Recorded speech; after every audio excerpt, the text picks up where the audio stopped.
ರಸ್ತೆ ಇಲ್ಲ, ಚರಂಡಿ ಇಲ್ಲ, ನಮ್ಮ ಗೋಳು ಕೇಳೋರು ಯಾರೂ ಇಲ್ಲ. ಶಾಸಕರು ಅಧಿಕಾರಿಗಳು ಇದ್ರೂ ನಮಗೇನು ಪ್ರಯೋಜನವಾಗಿಲ್ಲ. ಕೊಳಚೆ ನೀರಿಂದ ಅನಾರೋಗ್ಯದ ಭಯ, ಗ್ರಾಮ ಪಂಚಾಯಿತಿ ಇದ್ರೂ ನಮಗಿಲ್ಲ. ಮಕ್ಕಳಿಗೆ ಕಲಿಯೋಕೆ ನಮ್ಮಲ್ಲಿ ಹೈಸ್ಕೂಲ್ ಕೂಡ ಗತಿ ಇಲ್ಲ. ವಿಜಯಪುರ ಜಿಲ್ಲೆಯ ಮುದ್ದೇಬಿಹಾಳ ತಾಲೂಕಿನ ಅಡವಿ ಸೋಮನಾಳ ಗ್ರಾಮ ಪಂಚಾಯಿತಿ ವ್ಯಾಪ್ತಿಗೆ ಬರುವ ಡೊಂಕಮಡು ಗ್ರಾಮದ ಜನರ ಗೋಳು ಕೇಳೋಕೆ ಶಾಸಕರಾಗ್ಲಿ ಅಧಿಕಾರಿಗಳಾಗ್ಲಿ ಸಿದ್ಧರಿಲ್ಲ. ಓಡಾಡಲು ಸಿಸಿ ರಸ್ತೆ ಇಲ್ಲ, ಕೊಳಚೆ ಗುಂಡಿಗಳಲ್ಲಿ ಓಡಾಡುವಂತಾಗಿದೆ. ಮಳೆ ಬಂದರೆ ಕೊಳಚೆ ನೀರು ಮನೆಗೆ ನುಗ್ಗುತ್ತೆ. ಸಾಂಕ್ರಾಮಿಕ ರೋಗದ ಭಯ ಗ್ರಾಮಸ್ಥರನ್ನ ಆಕ್ರಮಿಸಿದೆ. ಮುದ್ದೇಬಿಹಾಳ ತಾಲೂಕಿನ ಕಟ್ಟಕಡೆಯ ಈ ಗ್ರಾಮಕ್ಕೆ ಸರ್ಕಾರ ಯಾವುದೇ ಯೋಜನೆಗಳು ಸಮರ್ಪಕವಾಗಿ ಸಿಕ್ಕಿಲ್ಲ. ಜನರೇ ಓಡಾಡಲು ಕಷ್ಟವಿರುವ ಈ ರಸ್ತೆಯಲ್ಲಿ ವಾಹನಗಳು ಓಡಾಡಲು ಸಾಧ್ಯವಾಗ್ತಾ ಇಲ್ಲ. ಪಂಚಾಯಿತಿ ಅಭಿವೃದ್ಧಿ ಅಧಿಕಾರಿ ವಿಜಯ ಮಹಂತೇಶ ಕೋರಿ ಗ್ರಾಮಸ್ಥರ ಸಮಸ್ಯೆಯನ್ನ ನಿರ್ಲಕ್ಷ್ಯ ಮಾಡಿ ನಡೆಯುತ್ತಿದ್ದಾನೆಂದು ಗ್ರಾಮಸ್ಥರು ಆರೋಪಿಸುತ್ತಿದ್ದಾರೆ. ಶಾಸಕ ಅಪ್ಪಾಜಿ ಸಿಎಸ್ ನಾಡಗೌಡ ಈ ಊರ ಅಭಿವೃದ್ಧಿಯ ಕುರಿತು ಚಿಂತನೆ ಮಾಡುತ್ತಿಲ್ಲವೇನೋ ಎಂಬಂತೆ ಭಾಸವಾಗ್ತಾ ಇದೆ. ಇಲ್ಲಿ ಮಕ್ಕಳ ಕಲಿಕೆಗೆ ಕೇವಲ 5ನೇ ತರಗತಿಯವರೆಗೆ ಮಾತ್ರ ಅವಕಾಶವಿದ್ದು, ಉನ್ನತ ವ್ಯಾಸಂಗ ಮಾಡಲು 25ಕ್ಕೂ ಹೆಚ್ಚು ಕಿಲೋಮೀಟರ್ ಹೋಗಿ ಕಲಿಯಬೇಕಾದ ಅನಿವಾರ್ಯತೆ ಇದೆ. ಶಾಸಕ ಅಪ್ಪಾಜಿ ಸಿಎಸ್ ನಾಡಗೌಡ್ರೆ, ಪಂಚಾಯಿತಿ ಅಭಿವೃದ್ಧಿ ಅಧಿಕಾರಿ ವಿಜಯ ಮಹಂತೇಶ್ ಕೋರಿ ಅವರೇ, ಬ್ರಿಟಿಷ್ ಕಾಲದಿಂದಲೂ ಮೂಲ ಸೌಕರ್ಯಗಳನ್ನ ಕಾಣದ ಡೊಂಕಮಡು ಗ್ರಾಮದ ಅಭಿವೃದ್ಧಿಯ ಕಡೆಗೆ ಸ್ವಲ್ಪ ಗಮನ ಕೊಡ್ರಿ. ತಾಲೂಕಿನ ಡೊಂಕಮಡು ಗ್ರಾಮ ಮುದ್ದೇಗಳಿಂದ ಇದು ಒಂದು 25 ಕಿಲೋಮೀಟರ್ ಅಂತರ. ನಮಗೆ ಏನಪ್ಪ ಅಂದ್ರೆ ಮೂಲ ಸೌಕರ್ಯಗಳಿಲ್ಲ. ಮೂಲ ಸೌಕರ್ಯದಿಂದ ರಸ್ತೆ ಅಲ್ಲ. ನಾವು ಒಂದು ಬಸ್ ಹೋಗ್ಬೇಕಾರ ನಾವು ಬಸ್ನಾಗ ಮತ್ತೆ ಶಿವಮೊಗ್ಗದಲ್ಲಿ ಗಾಡಿ ಹೋಗ್ಬೇಕು. ಇಲ್ಲಿ ರಸ್ತೆ ಆಗಲಾಗಬೇಕು ಕಾಮಾಗ. ಮತ್ತು ಇಲ್ಲಿ ಮುಂದೆ ಹಳ್ಳ ಬಂದ್ಬಿಟ್ಟು ಮಳೆಗಾಲದಾಗಿದೆ. ಸಾಲಿಗೆ ಹೋಗ್ಬೇಕಾರ ಹಳ್ಳ ಬಂದ್ಬಿಟ್ಟು ಅವ್ರು ಸಾಲಿಗೆ ಹೋಗಿ ನಾವು ವೈಟ್ ಕಡೆ ಬರ್ಬೇಕಾದ್ರೆ ಇಲ್ಲ, ಈ ಕಡೆ ಸೋಮಳಿಂದ ಹಿಂಗೆ ಬರೋಕಂತಾನೆ ಅಲ್ಲಿ ಸೋಮ ಹಳ್ಳ ಬರ್ತದೆ, ಇದು ಡೊಂಗಮಡು ಹಳ್ಳನೂ ಬರ್ತದೆ.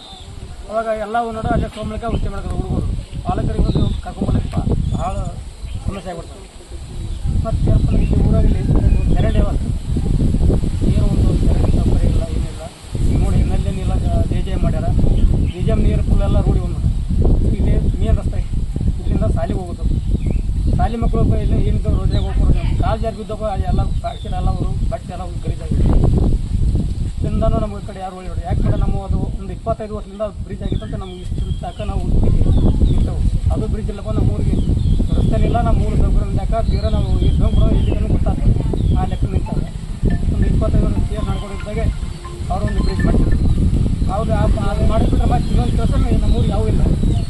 ಅದು ಒಂದು ಬ್ರಿಡ್ಜ್ ಏನಿಲ್ಲ. ಅದಕ್ಕಿಂತ ಎಲ್ಲ ರಸ್ತೆಗಳು ನಮಗೆ ಹಾಕಿಕೊಡಬೇಕು. ಮತ್ತು ಇಲ್ಲಿ ಮುಂದೆ ನೇರವಾಗಿ ತಾಳಿಕೋಡಿಗೆ ಹೋಗ್ತಾರೆ. ಮುಖ್ಯ ರಸ್ತೆ ಮುಂದೆ ಸೂಪರ್ ಟ್ರಾಫಿಕ್ ಕಲೆಕ್ಷನ್ ಅದಲ್ಲ. ಅಲ್ಲಿ ಎರಿಗೊಳಗೆ ಹೊಲ ಒತ್ತುವರಿ ಮಾಡಿ ಎಲ್ಲ ರೋಡೆಲ್ಲ ಕಡೆ ಸಾಫ್ ಮಾಡಿ ಬೆಳ್ಕೊಂಡ್ಬಿಟ್ರೆ ಹೊಲ ಬಿಡ್ತಾರೆ. ಮತ್ತು ಜೀನಿ ಕಂಟೆ ಫುಲ್ಲು ಇದಾಗ್ಬಿಟ್ಟಿದೆ. ಅದನ್ನು ಜಂಗಲ್ ಕಟ್ಟಿಂಗ್ ಮಾಡಿಸಿ ಏನು ರೋಡಿಗೆ ಸೌಕರ್ಯ ರೋಡ್ ಹಾಕ್ಬೇಕಂತ ಸುತ್ತಲ್ಲಿ ಎಲ್ಲ ಕೇಳ್ಬೋದು. ಸುಮಾರು ಒಂದು 25 ಕಿಲೋಮೀಟ್ರ್ ಅಂತರದಲ್ಲಿ ಇದ್ದೀವಿ ನಾವು. ಡೊಂಕಮಡು ಅನ್ನೋದು 40 ಆಗ್ಯಾರ. ಯಾರಿಗೂ ಹತ್ತಿರ ಇಲ್ಲ. ಇದು ಬಿಜಾಪುರ ಜಿಲ್ಲೆಯಿಂದ 125 ಕಿಲೋಮೀಟ್ರ್ ದೂರ.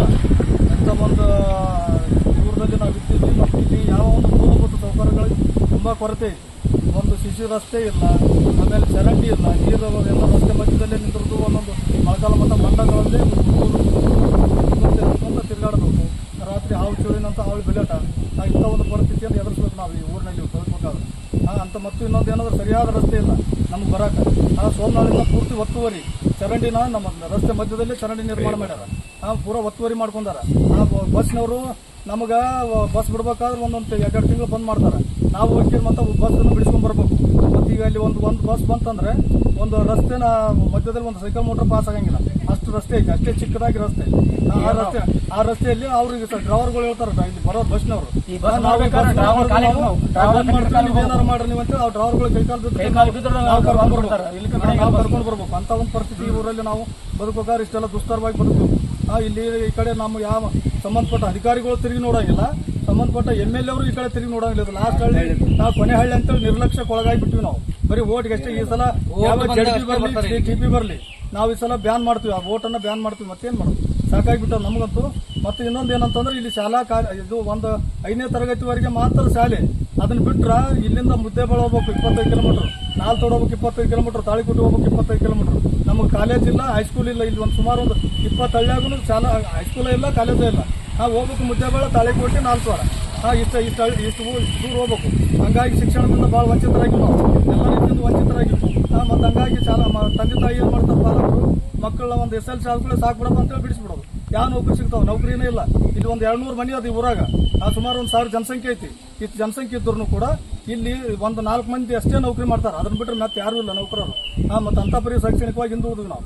ಇದಕ್ಕಾಗಿ MLA ಆಗಲಿ, ಸಂಬಂಧಪಟ್ಟ ಅಧಿಕಾರಿಗಳಾಗಲಿ ತಿರುಗಿ ನೋಡಿ ನಮ್ಮ ಊರನ್ನು ಸ್ವಲ್ಪ ಮೂಲಭೂತ ಸೌಕರ್ಯಗಳಿಂದ ಸ್ವಲ್ಪ ಬಚಾವ್ ಮಾಡ್ಬೇಕಂತೇಳಿ ನಾವು ಕೇಳ್ಕೊಂತೀನಿ ಮಾಧ್ಯಮದವ್ರ ಮುಖಾಂತರ ನೋಡ್ರಿ.